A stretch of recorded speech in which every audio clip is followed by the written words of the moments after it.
Nous sommes le jeudi 15 novembre. Bonjour à toutes et à tous et bienvenue dans cette nouvelle édition du journal préparé par l'ensemble de la rédaction. On démarre comme toujours par vos prévisions météo. Après les brouillards matinaux, place au soleil. Quelques nuages encore mais sans conséquences par endroits. Le ciel bleu et le beau temps vont dominer cette journée dans la région. Les températures elles sont stables et supérieures au normal de saison avec 13 degrés prévus cet après-midi à Calais ou au Touquet, 12 à Dunkerque, Saint-Omer ainsi qu'à Lille.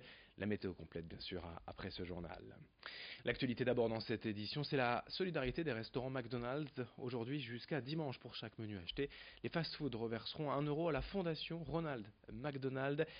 Celle-ci, pour rappel, gère 9 maisons de parents en France, dont une dans la région à Lille. Des établissements qui permettent en fait aux familles de loger à proximité de leur enfant hospitalisé. Reportage dans l'une de ces maisons près du CHR signé Céline Huret. Odile et Patrick font leur petit rituel du matin avant de partir pour le CHRU de Lille. Ses grands-parents rendent visite tous les jours à Wyatt, leur petit-fils de 11 mois, atteint d'une hernie diaphragmatique, diagnostiquée alors qu'il était encore dans le ventre de sa mère. Odile et Patrick vivent à Strasbourg, alors pour soutenir leur petit-fils et leur fille, qui passent tout son temps aux côtés de Wyatt, ils ont demandé pour être hébergés dans la maison des parents Ronald McDonald. Après y avoir vécu pendant 4 mois à la naissance de Wyatt, ils sont de retour depuis 3 semaines. Sans cette maison, ils n'auraient pas pu rester aux côtés de leur petit-fils. L'hôtel était trop coûteux et les allers-retours impossibles. Il nous fallait absolument être ici, dans cette maison. Et l'hôpital de référence, et donc Jeanne de Flandre, c'est très proche avec cette maison. Et c'est un réconfort, c'est une vie, c'est notre vie, on est là à côté de Wyatt, on est là à côté de notre fille. C'est merveilleux d'avoir ce lien qu'on peut avoir. On essaye de partir tous les soirs à 18h pour lui faire comprendre que c'est l'heure qu'on doit partir. Et il nous regarde avec des yeux. Des fois, on n'a même plus envie de partir, on voudrait rester avec lui. Chaque soir, lorsque ses grands-parents quittent l'hôpital le cœur lourd, ils retrouvent la maison des parents, un lieu de vie mais surtout de partage avec le personnel et les autres familles. Des enfants au début. Ensuite, on parle de repas. Comme on a connu une famille, c'était le couscous, par exemple. C'était, lui était de religion musulmane. Donc, il nous racontait qu'il allait chercher ses merguez à tel endroit. Et on passait des moments... et là, on oubliait carrément la maladie. On passait des soirées à rigoler parce que on se sentait ailleurs qu'à l'hôpital. Pour 10 € par jour, les familles ont accès aux espaces communs pour préparer leur repas et nettoyer leur linge. Elles passent ensuite la nuit dans une chambre de 2 personnes ou plus en fonction des besoins de chacun. Que chaque chambre a un nom de plage des Hauts-de-France. Donc chambre qui comprend 3 couchages, donc on peut toujours accueillir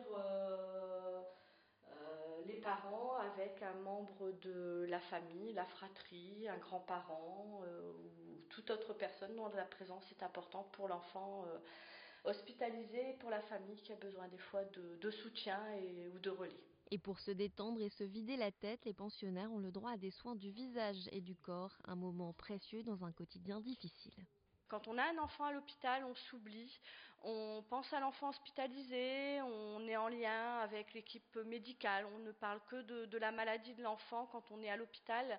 Et la maison permet, grâce à ce lieu, comme les lieux d'animation de la maison, permet justement à la personne de prendre soin d'elle et de ne pas s'oublier. Jeanne de Flandre est un centre de référence. Il attire donc des familles qui viennent parfois de loin. Tous ceux qui le souhaitent peuvent demander à séjourner dans la maison des parents Ronald McDonald.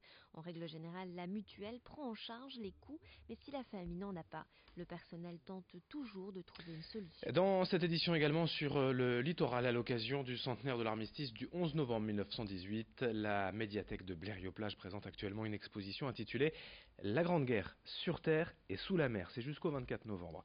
Alors pour la partie terrestre, on trouve de manière assez classique des uniformes français, anglais, allemands, appartenant à un collectionneur privé. Pour la partie sous-marine, c'est consacré aux 40 épaves identifiées de notre littoral, notamment 13 sous-marins allemands. L'histoire des fameux U-boats est ainsi expliquée avec des images sous-marines et des pièces authentiques remontées à la surface. C'est jusqu'au 24 novembre à la médiathèque de Blériot-Plage à Sangatte. Explication au micro de Marine Kijek. On m'a demandé de présenter des choses qui étaient présentes sur le front en 1918.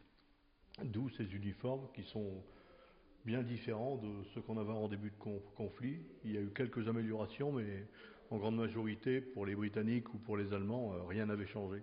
Seuls les Français ont beaucoup évolué au fil du temps. Et pour les Français, c'est principalement dans le changement de couleur de la tenue. Il faut savoir qu'en 1914, nos anciens ont chargé avec des pantalons rouges qui étaient visibles à des milles à la ronde. Et en fait, ce qui s'est passé, c'est qu'ils se sont fait décimer par les mitrailleuses allemandes dès le début du conflit. Donc en 1915, on décide d'adopter une nouvelle tenue qui est la tenue bleu horizon, dont on peut voir des exemplaires ici derrière. Enfin, depuis cet été, à Lille, vous avez peut-être sûrement croisé la route d'un triporteur vendant des fromages et des saucissons de la région. Son nom, la main glacée. Et au guidon, deux jeunes qui veulent promouvoir l'apéro en circuit court avec des produits frais de qualité et de la région. Les fromages sont de la métropole lilloise, les saucissons sont faits du côté de Saint-Omer. Chaque jour, ou plutôt chaque soir, du mardi au dimanche, ils se posent entre la Citadelle, le Jardin Vauban, le parc Jean-Baptiste Lebas ou la Grand Place. Pour les retrouver mieux, vaut suivre leur page Facebook, la main glacée. Sachez qu'on peut également privatiser leur triporteur pour un événement et profiter de leurs bons conseils. Rencontre signée Vincent Vieillard. C'est un projet de fou parce que on a décidé en fait de créer, de rapprocher le terroir de la ville. Et pour rapprocher le terroir de la ville, le plus simple, on a dit que c'était le vélo. Alors le vélo, un petit vélo, ça aurait été un peu trop simple, donc du coup on a décidé de créer une grosse caisse qui du coup plus tard sera encore plus améliorée évidemment, parce que là c'est que le début. Mais on rencontre un fort succès, puisque du coup les gens osent s'arrêter, osent venir voir. Comme c'est une création nouvelle, les gens sont quand même assez interloqués dans la rue de voir ce type de commerce, quoi. Fin de cette édition, merci à vous de l'avoir suivi. Dans un instant, à suivre d'autres images, d'autres informations. Très belle journée à toutes et à tous.